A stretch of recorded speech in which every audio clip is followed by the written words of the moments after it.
Have you given thought to what it is that the U.S. government's response to your conduct is in terms of what they might say about you, how they might try to depict you? I think the government's going to launch an investigation. I think they're going to say I've committed grave crimes. I've violated the Espionage Act. They're going to say I've aided our enemies in making them aware of these systems. But that argument can be made against anybody who reveals information that points out mass surveillance systems, because fundamentally they apply equally to ourselves as they do to our enemies.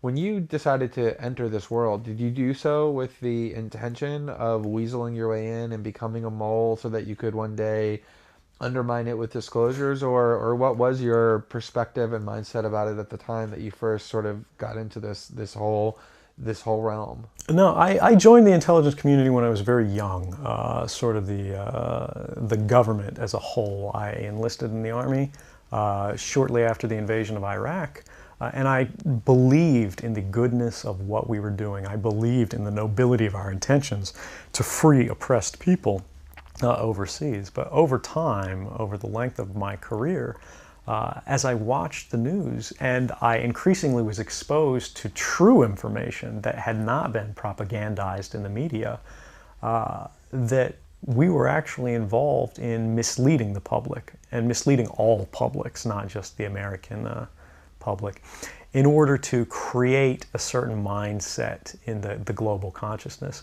And I was actually a victim of that. America is a fundamentally good country. We have good people with good values who want to do the right thing.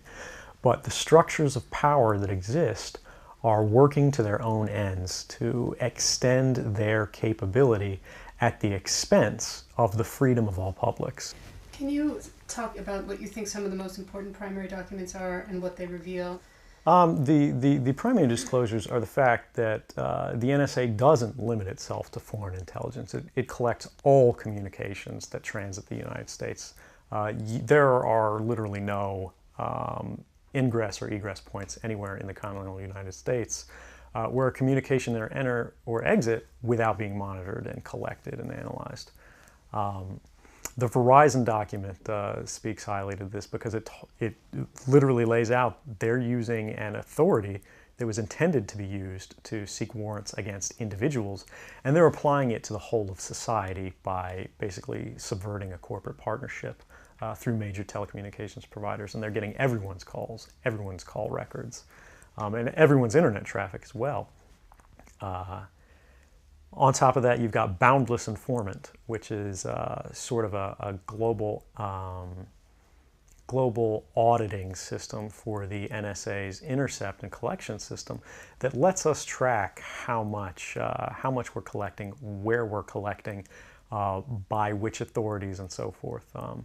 The NSA lied about the existence of this tool to Congress and to specific congressmen in response to previous inquiries about their surveillance activities. Beyond that, we've got PRISM, which is a demonstration of how the U.S. government co-opts U.S. corporate power to its own ends. Companies like Google, Facebook, Apple, Microsoft, they all get together with the NSA and provide the NSA direct access to the back ends of all of the systems you use to communicate, to store data, to put things in the cloud, and even just to send birthday wishes and keep a record of your life. And they give NSA direct access that they don't need to oversee, so they can't be held liable for it.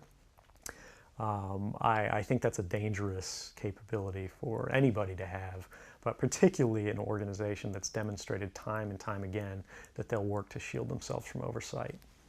Was there a specific point in time that you can point to when you crossed the line from contemplation to decision making and commitment to do this?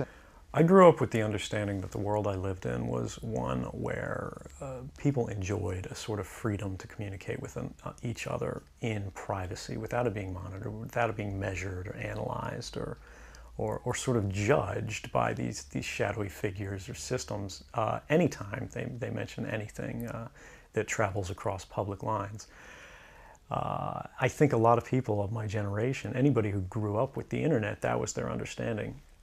As we've seen the internet and government's relation to the internet evolve over time, we've seen that sort of open debate, that free market of ideas, sort of lose its domain and be shrunk. But what is it about that set of developments that makes them sufficiently menacing or threatening to you that you are willing to risk what you've risked in order to fight them? I don't want to live in a world where everything that I say, everything I do, everyone I talk to, every expression of creativity or love or friendship is recorded. And that's not something I'm willing to support. It's not something I'm willing to build. And it's not something I'm willing to live under. So I think anyone who opposes that sort of world has an obligation to act in the way they can.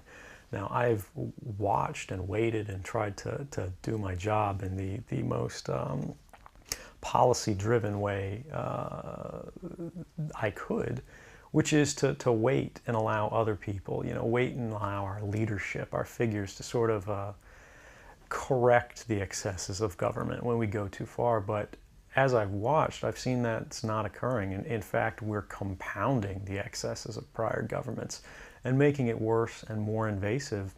And no one is really standing to stop it.